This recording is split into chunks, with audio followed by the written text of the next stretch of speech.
Listen Your Radio.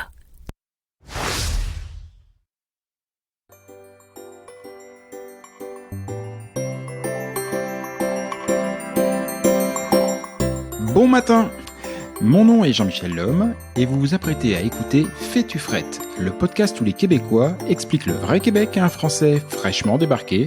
Et croyez-moi, il y a du boulot. Vous avez aimé la saison 1, alors vous allez surkiffer la saison 2.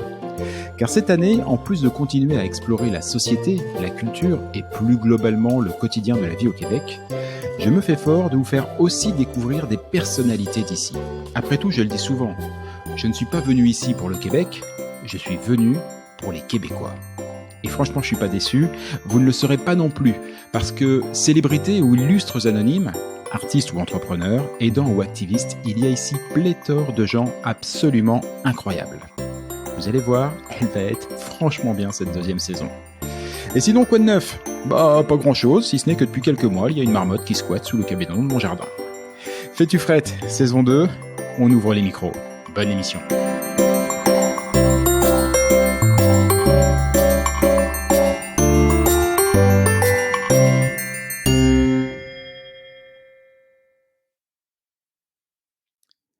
Quand on pense à partir à l'autre bout du monde, on pense à tout. On pense au boulot, on pense aux études, on pense au logement. Bon, en fait, si on est vraiment honnête, on pense surtout au poids des valises, à l'agent des douanes qui va valider notre visa et, concernant le Québec, à la résistance du manteau qui aura la lourde tâche d'affronter le froid sibérien local. Bref, on pense à tout, tellement qu'on en oublie parfois l'essentiel. Alors, je sais pas si vous vous souvenez, mais le beans monumental qu'il y a eu autour de la succession de Johnny Hallyday. Vous vous souvenez, citoyen français, décédé en France, mais résident américain avec un testament US, des enfants un petit peu partout sur la planète. Bref, un gros bordel. Alors, c'est pas forcément ce qu'il y a de plus fun, mais même si le froid ça conserve, le Québec ne vous rendra pas éternel. Alors, comment ça marche en cas de succession ? Quel droit qui va s'appliquer ? Hein ? Grand timide que vous êtes peut-être arrivé marié, histoire de pas être tout seul. Mais savez-vous quelles lois régissent la vie de couple ici ? D'ailleurs, bonne question, êtes-vous vraiment certain d'être toujours marié ? Et en cas de divorce, on fait comment ? C'est quoi qui se passe ? Et même si vous n'êtes pas timide, et que vous êtes arrivé seul avec votre baluchon pour seul compagnon, vous n'êtes pas à l'abri de trouver ici le chum ou la blonde avec qui vous ferez votre vie. Bah alors, quid du mariage ? Et si vous revenez vivre en France, que vaudra ce mariage ? Éventuellement. Enfin, il y a aussi des sujets plus légers, mais tout aussi importants comme acheter une maison, créer une société, etc. Avouez que ça fait quand même pas mal de sacrées bonnes raisons d'écouter cette émission. Bien que cela, je vous le garantis, ne vous octroie pas forcément des obsèques nationales et la remontée des Champs-Élysées entourée de bikers, si le pire devait arriver. Marie-Ève Lavoie est notaire, et attention, je prends mon souffle, notaire, conseillère juridique, courtier immobilier résidentiel, entrepreneur et auteur du livre Les super conseils de votre notaire. Ah, j'oubliais, pardon. Elle est aussi enseignante. Alors, rien que cette longue itération devrait vous suffire à vous convaincre que le notaire au Québec, bah voyez-vous, c'est pas tout à fait comme en France. C'est donc avec une notaire pas comme les autres qu'on va jaser aujourd'hui. Salut Marie-Ève. Bonjour Jean-Michel, ça va bien? Ça va excellemment bien. Je disais notaire pas comme les autres. Ça s'applique à ton cas personnel. Je crois que ça s'applique globalement au métier de notaire au Québec. Oui, en fait, c'est très différent qu'en France. Ah bah oui, ouais, bah rien que. Alors malheureusement pour les auditeurs, ils n'auront que l'audio. Mais là globalement, si vous aviez l'image, vous verriez que vous avez affaire à quelqu'un de normal. Voilà. Ouais, ça change un peu, c'est peut-être un poil moins rigide. Moins brun. Ouais, c'est ça. Exactement. Allez, peut-être ma première question, puisque c'est si différent que ça, mais ok, j'ai bien compris, hein, il y a des différences entre la France, le Québec, tout ça et tout, mais enfin, globalement, sur la planète, il y a peut-être un trait commun, c'est que les journées ne font que 24 heures. Du coup, ma question, c'est comment c'est donc qu'on fait pour être à la fois notaire, courtier immobilier, auteur, ça à la limite je peux comprendre, enseignant, entrepreneur, c'est comment ça qu'on fait ? Ben, en fait, on coupe dans le sommeil. Donc, j'ai la chance, moi, de ne pas avoir besoin de beaucoup de sommeil. Donc, souvent, mes journées commencent vers 5 heures du matin, là, très, très, très fréquemment. Et vu que j'ai aussi 2 jeunes enfants, ben, en fait, j'essaie de terminer là, à 5 heures. Donc, je fais du 5 à 5, du lundi au vendredi. Là, ça ressemble pas mal à ça, mon horaire de travail. Et j'essaie en fait, je suis multitâche, là. Donc, j'aime beaucoup faire de tout. Donc, je ne veux pas qu'une journée soit semblable à la précédente. Et j'ai aussi une équipe là, exceptionnelle. Donc, j'ai 2 bureaux de notaire, donc d'où mon côté entrepreneur. Et j'ai une équipe là, sensationnelle, évidemment, là, avec moi là, pour m'aider dans toute cette gestion-là. Ok, travail d'équipe parce que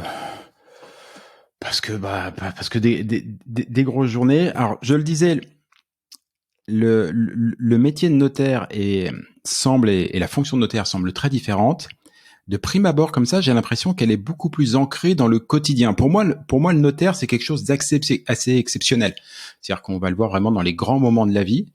Et là, pour en avoir discuté un petit peu autour de moi, j'ai l'impression qu'on consulte, qu'on discute avec son notaire. Ouais, pas aussi souvent qu'on fait l'épicerie, mais quand même très régulièrement. Je me gourre? Non, en fait, c'est totalement vrai. Le notaire au Québec a la chance d'avoir un lien particulier avec ses clients dans tous les moments significatifs de sa vie. Donc, autant qu'ils soient heureux ou malheureux. Donc, moi, j'ai plusieurs clients là que je vois depuis plusieurs années déjà et dont j'ai fait le premier testament. J'ai participé à l'acquisition de leur première maison, le premier chalet. J'étais là, en fait, pour organiser la naissance de leur premier enfant. Ensuite, malheureusement, ils se sont séparés. Ils ont refait leur vie avec une nouvelle conjointe. Tu sais, dans le fond, dans tous les moments importants d'une vie, le notaire trouve son rôle à jouer, là. Mais tu vois, rien que dans les exemples que tu viens de citer, il y en a des sur lesquels, on va dire, grosso modo, ça rentre dans mon scope. J'achète une maison, je me marie, je divorce. Mais tu as dit, par exemple, un enfant est arrivé et là, ils ont besoin de moi. Et alors moi, typiquement dans mon imaginaire, et même dans mon cas personnel, j'aurais jamais pensé à voir un notaire sous prétexte que j'ai un enfant qui va naître. Oui, ben en fait, on l'oublie parfois, mais les testaments, c'est quelque chose d'évolutif. Donc, c'est quand on a un nouveau conjoint, quand on a un nouvel enfant, c'est peut-être une bonne raison d'aller réviser son testament. Donc, c'est dans cette optique-là où est-ce que je rencontre souvent mes clients là, qui viennent d'avoir un bébé ou qui prévoient en fait avoir un enfant dans les prochains mois et qui veulent s'organiser finalement pour protéger ce futur bébé à naître. Est-ce que tu as déjà eu pas mal de cas à accompagner de gens, je veux dire, comme moi, qui viennent de France ou d'ailleurs, mais qui viennent de l'étranger et qui peuvent se poser pas mal de questions sur la validité, on va dire, de tous les actes notariés qu'ils ont pu faire, voire les actes juridiques. Entre guillemets, je crois savoir que la France, nous, on est peut-être plutôt pas trop mal lotis, parce qu'il semble y avoir pas mal d'accords entre le Québec, le Canada et la France. C'est peut-être pas le cas pour tous les pays. Ça se présente ce genre de cas? Oui, en fait, on en fait quand même plusieurs au bureau, des cas en fait d'immigrants ici là au Canada. Donc, ils ont des biens à l'étranger, que ce soit en France, en Floride ou ailleurs, et ils désirent justement mettre à jour leurs documents juridiques là pour pas qu'il y ait de complications lors d'un décès ou d'une séparation. C'est en fait faire un testament ici, c'est quand même différent là qu'en France. Donc, en France, vous avez un principe là, vous me corrigerez si je me trompe là, d'héritier réservataire. Donc, en fait, que ça fait en sorte qu'on ne peut pas déshériter les enfants, on ne peut pas déshériter son conjoint marié. En fait, il y a peut-être des conditions, là. Mais tu sais, bref, ils sont quand même protégés là, par la loi et c'est d'ordre public. Donc, on ne peut pas déroger à ça en France. Ici, on n'a pas ce concept-là. Ouais, c'est exactement ce qui s'est passé dans le cas de Johnny Hallyday que je citais tout à l'heure. C'est-à-dire que lui, il avait fait un testament de droit américain, je crois, dans lequel il privilégiait, je sais pas un jugement de valeur, mais certains de ses enfants par rapport à d'autres. Et effectivement, en France, ça a été attaqué et débouté parce qu'on n'a pas le droit de déshériter des enfants ou de privilégier des enfants par rapport à un autre. Donc, il y a des choses qui se font de manière assez automatique, mais même quand on va faire des mesures testamentaires très particulières, je connaissais pas le terme, hein, mais des mesures testamentaires très particulières, voilà, il y a quand même des choses sur lesquelles on ne peut pas déroger, sauf cas hyper exceptionnels. Ici, en fait, on peut faire ce qu'on veut. Exactement. En fait, vous êtes totalement libre de donner tous vos biens à qui vous voulez. Donc, c'est simple comme ça ici. Donc, en fait, il n'est malheureusement pas rare là, de voir à peu près un par mois ici au bureau qu'on fait, là, qu'on déshérite des enfants ou qu'on déshérite des conjoints. Là, ça peut sembler beaucoup, mais au nombre qu'on fait, c'est quand même un faible pourcentage, mais c'est totalement légal et totalement valide. Par contre, si vous possédez un immeuble, encore en France, par exemple, en fait, les immeubles, en général, ils sont régis par la loi où ils sont. Donc, cet immeuble-là, je ne pourrais pas, par exemple, probablement faire déshériter les enfants ou le conjoint, alors qu'en France, on n'aurait pas le choix de leur donner une part de cet immeuble-là. Je sais pas si vous me suivez, là. Ouais, Mais tout à bref, donc, tu sais, il y a quand même des lois qu'il faut savoir, là, quand on déménage au Québec pour de bon et qu'on garde un immeuble en France, que cet immeuble-là va être probablement régi selon la loi française, finalement. D'accord. Et concernant le bien immobilier, c'est très clair, mais pour toutes les autres mesures, imaginons, on va dire, contrat de mariage, bon, les divers et variés, on peut en imaginer pas mal. Imaginons que j'ai fait plein de choses comme ça en France. J'arrive au Québec, bon, procédure habituelle, d'abord résident temporaire, puis après résident permanent, voire pourquoi pas citoyenneté. Qu'est-ce qu'il advient de tous les actes notariés que j'aurais pu faire avant? Ils sont encore valides, ils sont caducs, il se passe quoi? Écoutez, c'est tellement du cas par cas, mais je vous dirais qu'en général, s'ils respectent les conditions du Québec, on va les reconnaître parce que quand même, votre droit français n'est pas si loin. En fait, notre droit civil québécois est basé sur votre droit français, tu sais. Donc, c'est sûr et certain que normalement, on devrait reconnaître tous ces documents-là. Par contre, moi, quand j'ai des Français qui arrivent directement de France et que je suis la première notaire qu'ils rencontrent en arrivant ici, je leur dis toujours, écoutez, on va réviser tous vos documents là, et probablement qu'on va tout refaire à neuf. Probablement. Parce que les termes sont différents.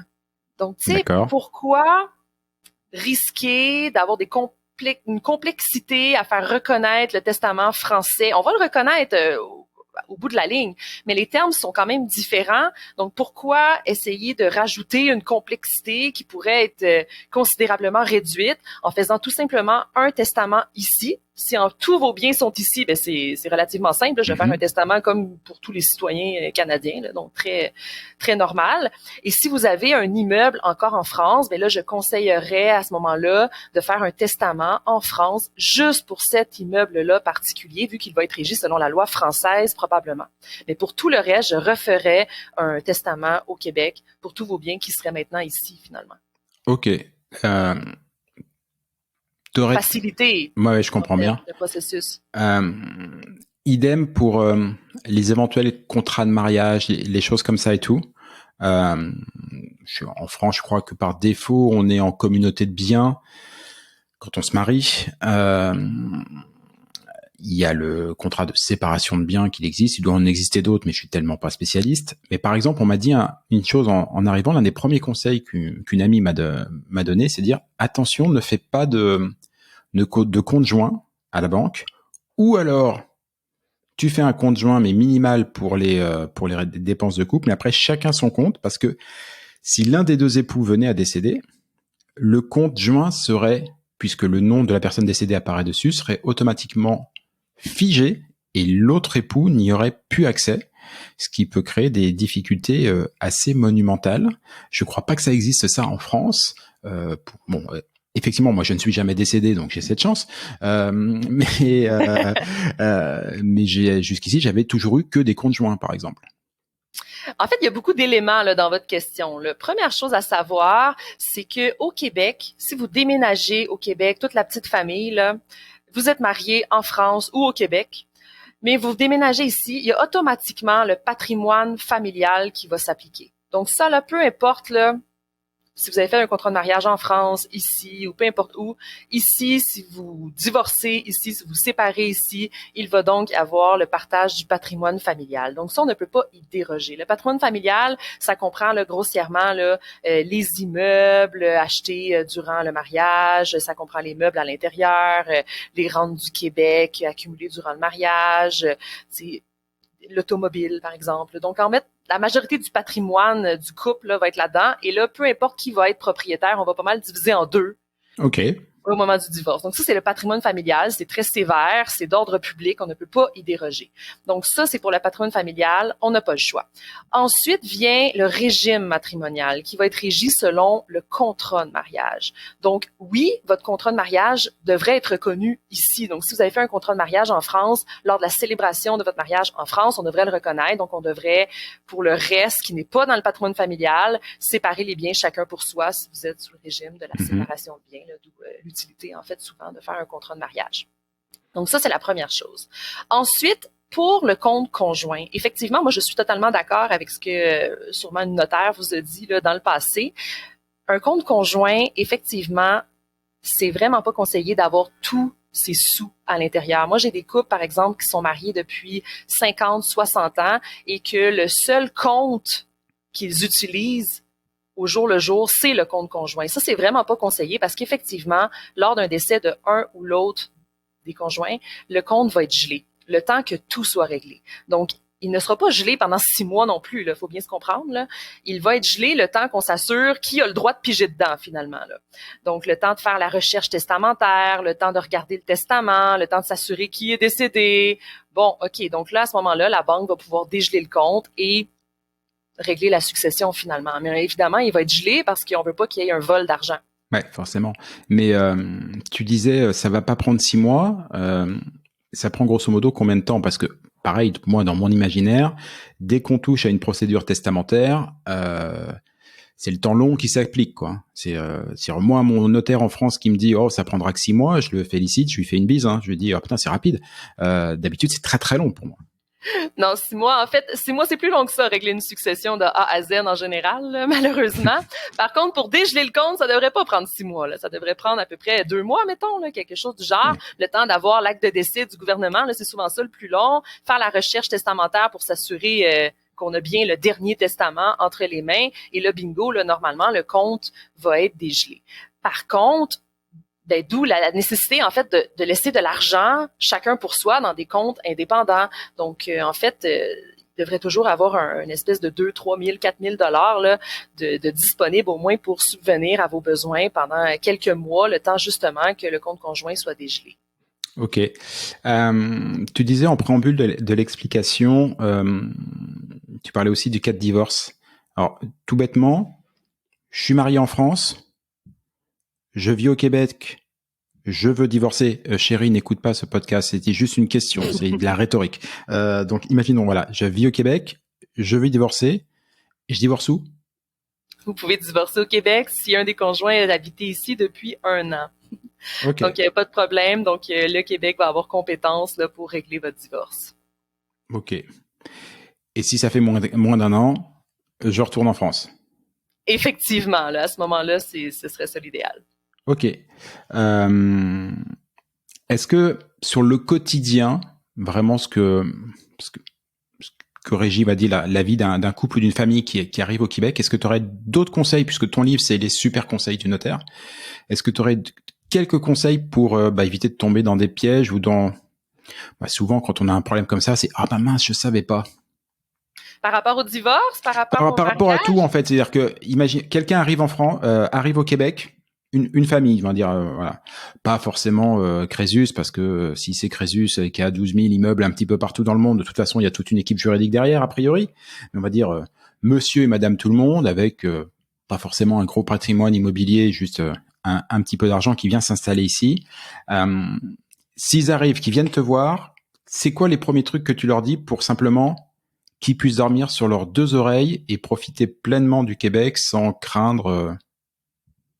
Bien, écoutez, c'est sûr que je commence par vérifier le testament. Donc, ce serait la première chose parce qu'évidemment, malheureusement, tout le monde va finir par décéder un jour. Là. Donc, ça... c'est l'un des rares trucs dont on est à peu près sûr. Exactement. Donc, je commencerai vraiment par le testament. Par contre, ce couple-là ou cette personne-là qui viendrait de France, ben, je voudrais vraiment voir avec lui s'il prévoit acquérir une maison ici parce que le processus d'achat est extrêmement différent qu'en France. Donc, les hypothèques ici, c'est courant, là. On fait ça, 99% des dossiers ont une hypothèque à l'intérieur, alors que chez vous, c'est quelque chose quasiment de rarissime, là. Oui. Donc, c'est vraiment pas le même procédé. Donc, je pense qu'une rencontre avec un notaire de son choix, mais serait déjà un bon début pour avoir l'information, comment ça fonctionne ici, comment ça fonctionne avec les courtiers immobiliers, comment l'inspection, est-ce qu'elle est obligatoire, la garantie légale, c'est quoi? Bref, vraiment avoir une base un petit peu dans tous les domaines, donc que ce soit l'immobilier, les successions, les testaments, les mandats de protection, donc les mandats d'inaptitude, là, l'ancien nom. Donc, essayer d'avoir une base dans un peu plus de domaines pour pouvoir bien réagir en société puis être bien protégé sur tous les points finalement, là. Ok. Au niveau de la vie de famille, je veux dire que je dois assistance à mes enfants. Oui, vous devez assistance à vos enfants, ça c'est certain. Ad vitam aeternam. Tant qu'ils sont mineurs, ça c'est sûr et certain. Ok. Mais évidemment, il y a aussi une obligation de pension alimentaire. Hein? Je ne sais pas si vous en avez entendu parler un petit peu dans les médias ces derniers temps, les derniers mois. Un petit peu, oui. Exactement. Donc, si on est aux études à temps plein, il peut y avoir des cas où est-ce qu'on peut poursuivre ses parents pour avoir de l'aide financière pour nos études, là. Donc, quand on dit qu'on est parent pour la vie, ben c'est un petit peu vrai, là. Peut-être d'ailleurs, c'est une question, on peut poursuivre ses parents. Je reviens juste, mais je crois que c'est à peu près pareil en France. En France, effectivement, jusqu'à 18 ans, sûr, on doit assistance à ses enfants, mais globalement, on doit assistance à ses enfants jusqu'à la fin de leur jour, ou jusqu'à la fin des nôtres, normalement, si on suit le film normal et qu'on meurt avant eux. La réciproque est vraie aussi. En gros, dès qu'il y a un des deux, si c'est les parents qui ont besoin d'assistance tout d'un coup, les enfants se doivent de leur porter assistance. Mais du coup, j'ai complètement oublié la question que j'allais poser. Bon, c'est pas grave, elle me reviendra plus tard. L'autre point que je me posais sur le quotidien, parce que je pense que ça concerne pas mal de personnes qui arrivent, c'est se lancer en affaires. Pas mal de personnes ici arrivent, ou au moins un des deux dans le couple, quand c'est un couple, se dit moi je vais me lancer, je vais tenter l'aventure, je vais devenir entrepreneur, créer des sociétés. Et là, j'imagine que le droit des sociétés doit être quand même très différent. Oui, honnêtement, j'ai pas beaucoup de connaissances en droit français par rapport aux sociétés, comment ça fonctionne en France. Honnêtement, peut-être que vous savez plus que moi, en fait, pour ça. J'en ai eu, donc j'ai des petites connaissances dessus. Grosso modo, par exemple, il est maintenant, en tout cas, ça n'a pas toujours été le cas, mais aujourd'hui, il est assez facile en France de créer une société en protégeant son patrimoine personnel. C'est-à-dire que grosso modo, je crée une société, je la plante parce que j'ai pas de bol, parce que c'est le Covid ou parce que je suis mauvais comme un cochon, ça peut arriver aussi. Mais c'est pas pour autant qu'on viendra me piquer ma maison ou geler mes comptes bancaires personnels. Mais ça, c'est comme ça ici aussi au Québec, là. Donc, en fait, si vous créez une société par action, donc une compagnie là, incorporée, et ça devient carrément une personne indépendante à vous. Donc, ça a un patrimoine distinct, ça a sa propre déclaration d'impôt, ça a ses propres biens. On peut la poursuivre indépendamment de vous à titre personnel, là. Donc, c'est carrément une personne indépendante. Évidemment, si vous vous cachez volontairement derrière une société pour faire, par exemple, de la fraude, là, on pourra faire ce qu'on appelle le soulèvement du voile corporatif. Et là, ça va devenir une petite exception. On va pouvoir vous poursuivre personnellement parce que là, c'était carrément illégal, là, probablement. Oui. Mais sinon, en général, ça devient carrément une personne indépendante de vous. Et évidemment, faire une société incorporée, ça vous protège de vos biens personnels. Ok. Et sur les différents types de sociétés, elles sont toutes un statut protecteur, parce que je sais qu'il y en a aussi plusieurs, comme en France. Il n'y a pas plus de risques en fait à se lancer ici qu'il peut y en avoir ailleurs. Non, en fait, si vous vous lancez en affaires, la société par action est probablement la seule qui va vous permettre de protéger vos biens personnels. Les autres, on parle plutôt d'une société en participation, une société en non collectif, où ce que c'est plus des associés, mais votre patrimoine personnel va juste être mis un par rapport à l'autre, là. Mais ça va être quand même, vos biens personnels vont être un peu à risque là, si vous vous faites poursuivre en tant que seul associé d'une société en non collectif. La seule qui va vous protéger littéralement et véritablement, c'est la société par action. Donc on est bien d'accord que pour un immigrant qui arrive et qui connaît pas forcément très bien les subtilités malgré tout, même s'il y a pas mal visiblement de points communs, c'est quand même pas plus bête de passer par un notaire pour se lancer en affaires d'abord. Effectivement, effectivement. Mais c'est pour ça que je dis que quand on arrive au Québec, ça serait vraiment important, là, même si c'est juste 1 heure. Mais je pense qu'en 1 heure, n'importe qui pourrait avoir au moins les bases dans tous les sujets et au moins se mettre à niveau si on veut, parce que c'est quand même vraiment différent, là. En fait, la pratique et comment le notaire est disponible ici, je suis certaine que c'est littéralement différent en France. Donc, Mais je pense que c'est l'une des raisons pour lesquelles, et moi-même, si je dois parler un peu de mon expérience personnelle, et pourtant j'ai rencontré un notaire assez vite puisque j'ai acheté une maison, mais sorti de l'achat de la maison, on n'a pas discuté de quoi que ce soit d'autre chose parce que je regarde l'image du notaire, on va dire français, voilà, qu'on va pas déranger, hein, c'est très très rigide, très ouais, enfin, on lui demande pas des conseils comme ça entre deux choses, donc j'y ai pas du tout pensé, et c'est probablement une erreur, parce qu'effectivement beaucoup de choses sont la terminologie. Moi, pourrais m'être intéressé un petit peu à l'entreprise. La terminologie est très différente. Quand on comprend, c'est pas si différent que de la France, effectivement, mais la terminologie est pas mal déroutante. Sauf que si on se pose pas dessus, on peut vite se gourer et probablement faire des bêtises quand même.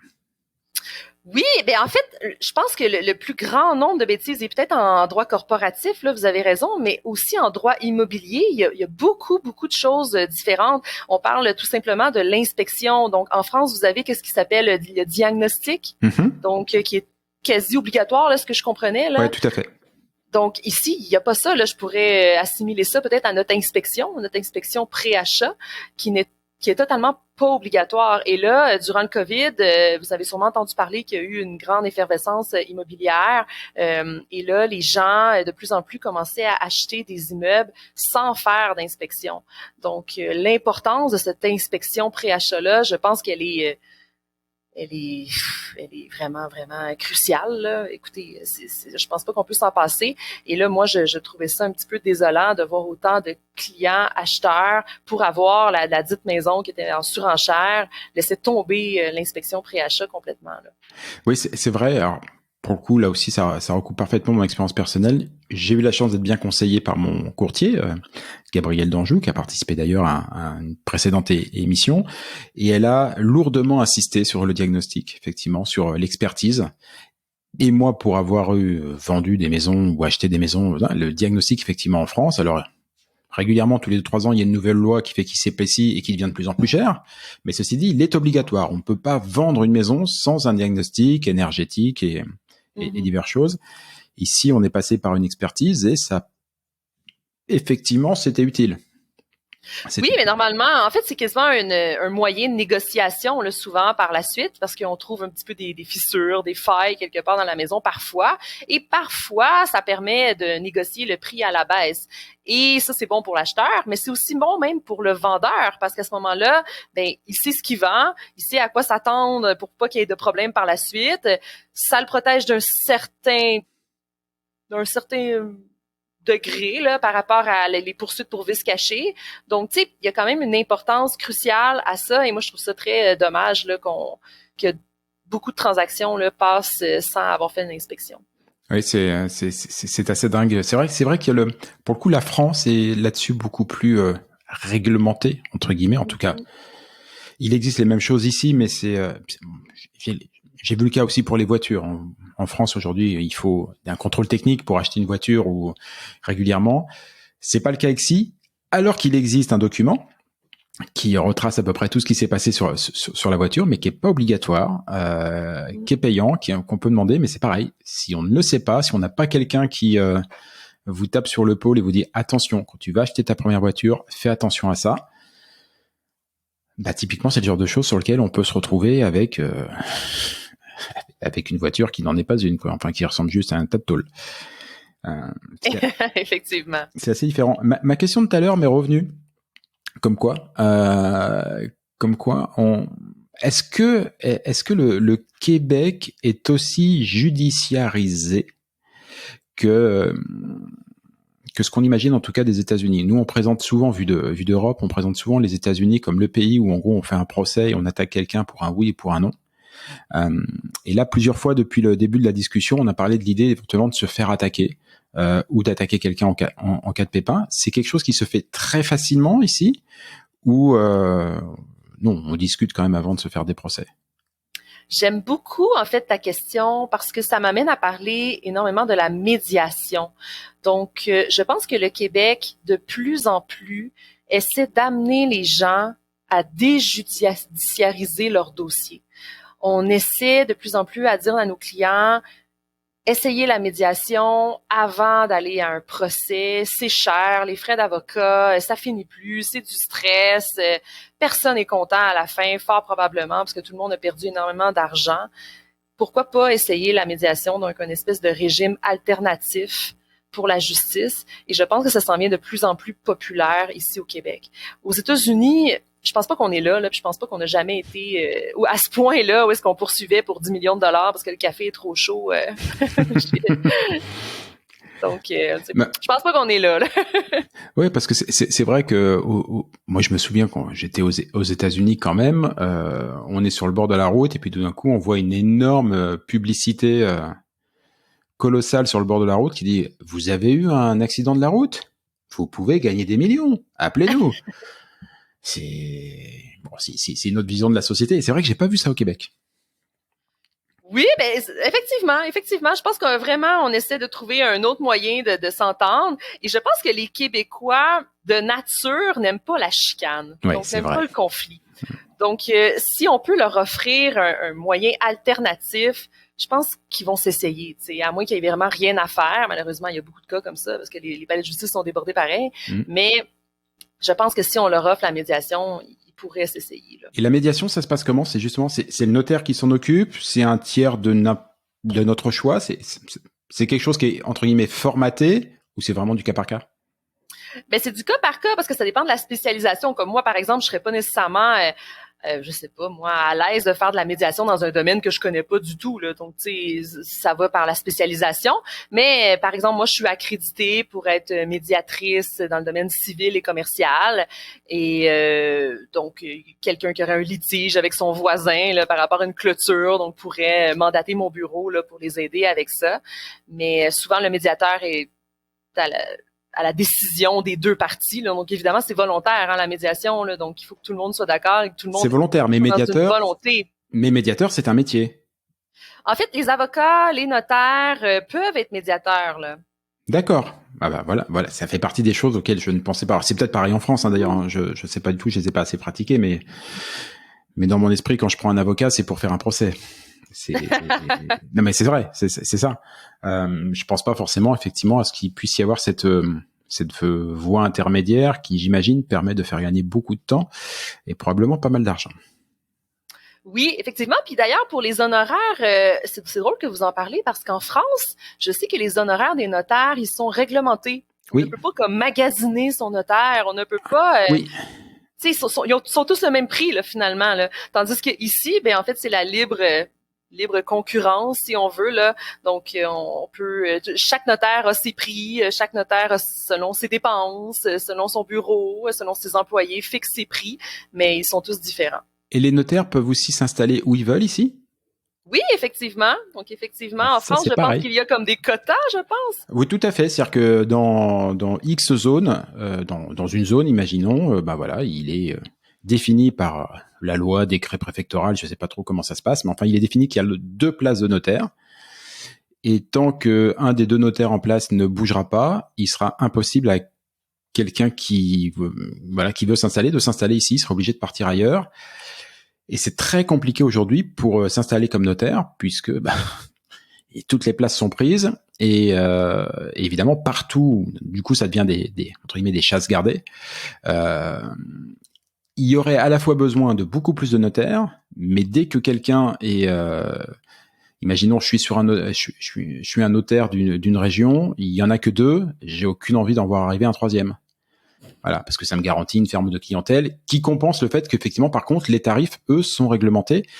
Et d'ailleurs, pour en avoir discuté avec un notaire, ils l'ont un peu mauvaise parce que, par exemple, quand on achète une maison, en France, il y a ce qu'on appelle les frais de notaire. Mhm. En fait, c'est l'appellation populaire, les frais de notaire, qui sont quand même de 7%. Donc, quand on achète une maison, ça fait quand même un petit chèque à passer. Et comme ça s'appelle les frais de notaire, la quasi-totalité des gens pensent que c'est les honoraires du notaire. Exact. Et là, on se dit, Mazette, il s'emmerde pas le notaire quand même, parce que il prend des sous. Et en fait, pas du tout. Les 7% sont pour une très très grande partie, ce ne sont que des taxes. Mhm. Et ils se battent, je sais que la corporation se bat pour qu'on change les appellations et qu'on distingue bien les honoraires du notaire qui, quand on les regarde sur la facture finale, ne sont pas si gros que ça, et les taxes de l'État qui, bon, on va dire que l'État a d'autres besoins. Voilà, c'est assez différent. Mais c'est vrai que c'est très réglementé. Ici, on peut s'installer n'importe où. Je suis notaire à partir du moment où j'ai mon diplôme, j'imagine. Je peux m'installer n'importe où. Exactement. Donc, comme moi, j'ai fini l'école et je suis partie tout de suite à mon compte. Donc, j'ai commencé par un bureau à Blainville et ensuite un bureau à Montréal. Donc, évidemment, j'avais totalement la liberté de choisir mon local, de signer mon bail et de partir à mon compte. Et ensuite, avec les employés et tout, on grossit là, tranquillement.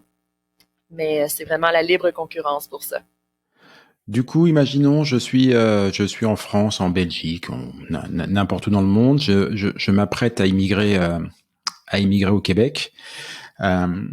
J'ai écouté ce balado, comme quoi je suis quelqu'un qui a beaucoup de goût, déjà. J'ai écouté ce balado et je me suis dit, dès que j'arrive, je vais quand même prendre rendez-vous avec un ou une notaire. Imaginons pour une raison qui m'échappe, mais je ne veux pas prendre rendez-vous avec toi. Comment je fais pour choisir un notaire?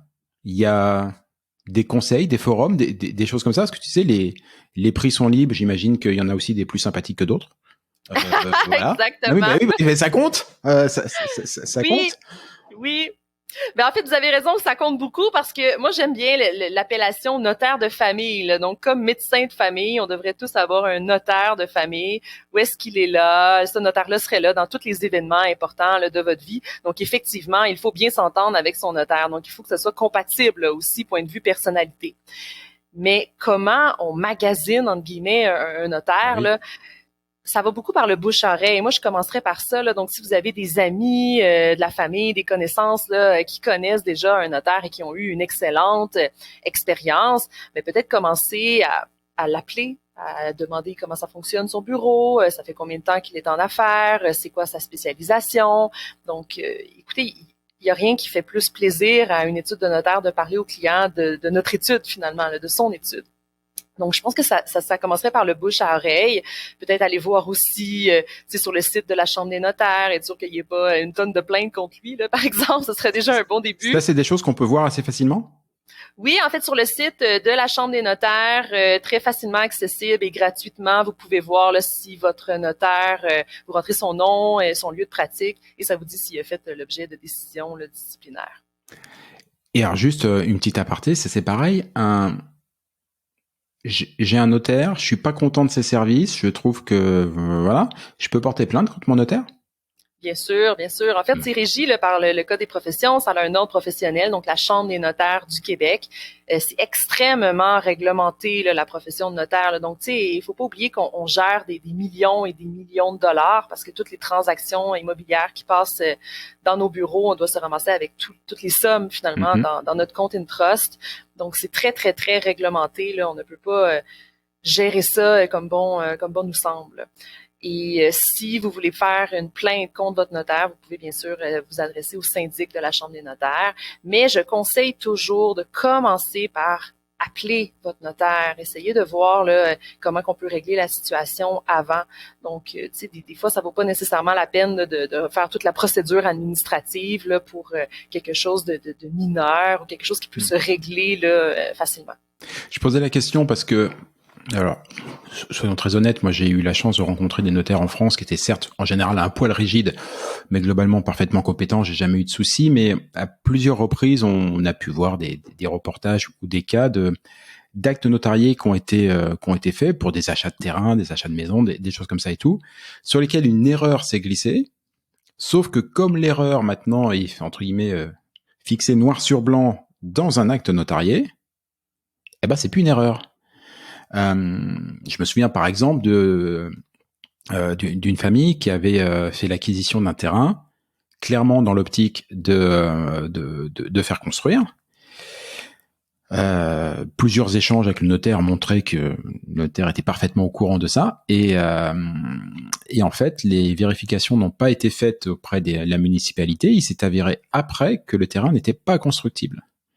Donc ils se sont portés acquéreurs d'un terrain pour construire, mais qui s'est avéré non constructible. Donc ils ont fini par poser une caravane sur le terrain. Mais c'était pas vraiment le projet. Et ils avaient aucun recours. Je comprends. C'est très dommage, en fait, cette situation-là, c'est certain. Moi, en fait, j'en profite pour parler que c'est très, très, très important de d'abord et avant tout bien comprendre le mandat que vous donnez à votre notaire. Donc, des fois, dans une transaction, le notaire n'est pas nécessairement mandaté pour faire toutes les vérifications à la municipalité. Et des fois, il ne le sait pas. Par exemple, si vous prévoyez acheter une maison dans un quartier résidentiel, puis vous voulez, je sais pas moi, vous partir une garderie. Donc, c'est un exemple quand même qu'on voit quand même fréquemment, là. Et le notaire n'est pas nécessairement, premièrement, au courant que c'est ça votre projet. Là. Ça serait déjà un bon début à l'informer. Mais aussi, il n'est pas nécessairement mandaté pour faire toutes les vérifications à la ville. Donc, si vous voulez vraiment un point précis, si vous avez une particularité dans votre dossier, ben commencez par en parler à votre notaire et pas le jour de la transaction, là, si possible. Surtout, on parle de la municipalité, là. Ici, les délais, là, c'est incroyable, là, avoir une réponse d'une ville. Donc, c'est ça. Faut agir en amont, là. Ouais, mais c'est peut-être ça, en fait, la grosse différence, c'est que la relation entre le notaire et son client est quand même beaucoup plus dans l'échange. Parce que moi, dans ce cas très précis-là, pour les maisons que j'ai ou appartements que j'ai pu avoir en France, grosso modo, le notaire, il y avait très peu d'échanges, il était mandaté à un moment donné. Et effectivement, par contre, sans qu'on lui demande rien, toutes les vérifications sont faites auprès de tout ce qui ressemble à une administration en France, c'est-à-dire beaucoup de monde. Et à chaque fois que l'acte de vente a été signé, j'avais toujours une précision disant nous vous rappelons que la ville interdit l'établissement de tout activité commerciale dans ce bâtiment. Enfin, typiquement, ce genre de choses était validé parce qu'il y avait un boulot administratif avant. Il y avait peut-être pas forcément besoin d'être à ce point-là dans l'échange. D'ailleurs, c'était en général pas demandé par le notaire et pas forcément demandé par le client que j'étais. Ici, en fait, on discute avec son notaire. Vraiment, on parle de notaire de famille. C'est quoi mon projet? Voilà, et on s'adapte. Oui, c'est très différent. C'est beaucoup plus convivial. C'est beaucoup plus québécois, en fait. Oui, exactement. Mais je reviens sur l'aspect que vous avez mentionné tantôt sur les erreurs, parce que j'en parle quand même. J'ai un petit chapitre là-dessus, même dans mon livre, là, parce que je trouve ça important de le préciser. On est des humains. Tu sais, vous l'avez dit tantôt, j'ai l'air normal, là, donc je suis humaine aussi. Je confirme. Donc, comme tout le monde, je fais des erreurs. On espère le moins grave possible. Mais la grande majorité des erreurs qu'un notaire peut faire en pratique, là, c'est des erreurs, en fait, qui n'ont aucun dommage. Donc, on va commencer par ce principe-là. Là. Donc, par exemple, que moi, vous appelez donc Jean-Michel, je mets 2 L, donc à Jean-Michel. Je tape 2 fois le petit L. C'est une erreur de frappe. Et là, tombez-moi pas dessus parce que j'ai fait une erreur à votre nom, donc ça n'a probablement aucune influence. Donc, si vous appelez votre notaire, il va vous répondre probablement, Jean-Michel, écoute, c'est pas la fin du monde. Là. Déstresse, ça va bien repasser. Ça va bien aller, pas besoin de faire une plainte à la chambre pour ça, ça va bien aller, poursuis-moi pas, c'est correct, on va passer à autre chose. Tu peux dormir ce soir. Donc, tu sais, il y a des erreurs comme ça, cléricales, qu'on peut dire, qui n'ont aucun impact finalement. Pour ceux qui y auraient un impact, en fait, souvent, très, très, très souvent, la majorité d'entre eux, on peut aussi les régler sans qu'il y ait aucun dommage. Parce qu'aussitôt que le notaire est avisé, on peut faire un acte de correction parfois. Okay. On peut essayer de régler la situation, faire un acte notarié qui va venir tout corriger finalement. Et l'acheteur ou le vendeur vont même pas s'en rendre compte et ça va être corrigé, il n'y aura aucun impact sur sa future transaction. Bref, tout va être réglé. Donc, encore là, c'est pas la fin du monde. Donc, quand on trouve une erreur, contactez votre notaire, première chose à faire. Et si vraiment c'est une erreur insurmontable là, qui cause vraiment des dommages, mais sachez que en étant un professionnel, votre notaire est assuré, donc a une assurance responsabilité, donc qui est là en cas de besoin. On espère pas y avoir recours, mais Ouais, c'est sûr. en cas de besoin, elle est là. Ok, vraiment beaucoup plus dans l'échange. C'est vraiment la caractéristique principale. J'ai bien compris. J'arrive au Québec. Premier conseil, je vais voir un notaire. Là, j'élargis un tout petit peu le scope. Si je dois me constituer entre guillemets mon équipe de conseil, ok, j'ai un notaire. Oui. Quels sont les, à dire dans le cadre, je veux dire un peu de la loi, de l'administration, de tous ces domaines-là, je sais pas les 2-3 personnes que je devrais avoir dans mon équipe, dans ma gang. J'espère que vous avez un bon comptable. Ok, je vais noter comptable. Il faut que j'en paye un après. Je sens que je vais me faire engueuler. Je n'ai pas de comptable. C'est important un comptable, honnêtement. Les lois fiscales au Québec sont très, très particulières. Et surtout, si vous avez des biens hors du Québec, ben, ça peut devenir facilement très, très compliqué, là. Donc, c'est sûr qu'un bon comptable, ce serait... Alors, c'est vrai que moi, je me suis fait un petit peu un défi l'année dernière de faire ma première déclaration d'impôt tout seul. Alors, c'était facile. C'était une demi-année. On n'avait pas bossé, donc on n'avait rien à déclarer. Ceci étant dit, moi, en France, pour ma petite famille avec ma chère et tendre et mes 3 enfants, je faisais une déclaration d'impôt. Là, j'en ai fait une pour moi, une deuxième pour moi puisque c'est une pour le Québec et une pour le Canada, 2 autres du coup pour mon épouse et 2 fois 2 autres pour chacune de mes enfants majeurs. Donc je me suis quand même ramassé 8 déclarations, c'est ça? Ouais, c'est ça. 8 déclarations d'impôts. Oui, c'est vrai que c'est sport les déclarations d'impôts ici. Oui, c'est ça, exactement, parce qu'effectivement, c'est pas une déclaration unique, là, donc on a une déclaration d'impôt pour le Québec, une déclaration d'impôt pour le Canada, et là, si en plus, là, vous avez des revenus ailleurs, ou vous êtes résident d'ailleurs, ben là, on rajoute d'autres déclarations, donc oui, c'est sûr, ça vous prend un bon comptable, ça, j'en suis certaine. Okay. Donc, un comptable, un notaire, c'est déjà pas pire, et sinon, ben en fait, ça dépend, là, après ça va être, si vous avez besoin d'acheter dans les prochains mois, un courtier immobilier serait sûrement une bonne idée, un banquier, probablement, là, si vous avez des placements ou besoin de conseils par rapport à ça, parce qu'il y a quand même des régimes très, très importants, puis très, en fait, très payants, là, si on peut dire, là, pour les placements ici au Québec. J'ai vu ça, bon, en ce moment, on parle beaucoup du REER, c'est ça, et du CELI, pas mal de placements et des choses comme ça, mais ok, comptable. Okay. Comptable, notaire, c'est surtout ces deux-là que je retiens parce que banque, j'imagine que quand on arrive au Québec, sa première préoccupation n'est peut-être pas forcément tout de suite les placements immobiliers, enfin mobilier ou immobilier d'ailleurs, même s'il y a probablement des choses à mettre en place, mais souvent alors quelques-uns arrivent ici avec la carte de résident permanent, bande de petits vénards, mais la plupart d'entre nous arrivons avec des visas de résidents temporaires, donc en gros, oui, on est là pour 18 mois, pour 2 ans, pour 3 ans, mais on ne sait pas si on va s'établir, donc on va dire qu'on pense peut-être pas forcément à la retraite ou à des choses à long terme comme ça. Ceci dit, par contre, les déclarations d'impôts, c'est vrai qu'il faut quand même se les farcir. Et puis le notaire, quoi. Hein, on vient d'en parler assez longuement, mais un notaire. Donc un notaire au Québec, c'est sympa. On peut discuter avec. Il a le droit de vous répondre. Vous avez même entendu pendant cette émission, on peut rigoler avec son notaire. C'est sympa. Mais je suis sûr, c'est pas forcément tous les jours. Mais surtout, ça s'inscrit énormément dans le quotidien de la vie des gens. Exactement. Ça, je suis totalement d'accord. Bon, et ben, chers amis, vous qui nous écoutez, vous avez pas mal de choses à faire. Si vous prévoyez de venir au Québec, vous prenez rendez-vous avec un notaire. Vous avez toutes les coordonnées de Marie-Ève qui vont être évidemment en commentaire de ce podcast et puis sur le site internet comme d'habitude. Accessoirement, si vous voulez bien vous préparer, vous mettre vraiment dans le moule et avoir tous les bons conseils, il y a un bouquin qu'il faut lire. Voilà. Oui. Qui a aussi été écrit par Marie-Ève. Oui, puisque, comme elle vous a expliqué en début d'émission qu'elle ne dormait jamais, elle a le temps d'écrire, de faire des cours et des choses comme ça. Le bouquin s'appelle, que je dise pas de bêtises, Les super conseils de votre notaire. On en a déjà eu pas mal, mais j'imagine qu'il y en a quelques autres encore plus précis. Et puis le conseil en plus, c'est prenez un comptable et faites pas comme Jean-Mi. Voilà, soyez pas cons, prenez un comptable. Effectivement.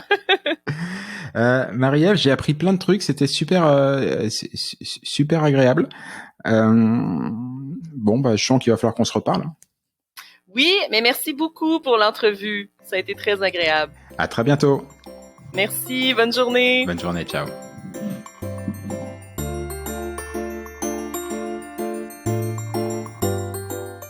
Et voilà, Fais-tu frette, c'est fini pour aujourd'hui. Si vous êtes arrivé jusque-là, bravo, vous avez vraiment toute mon admiration.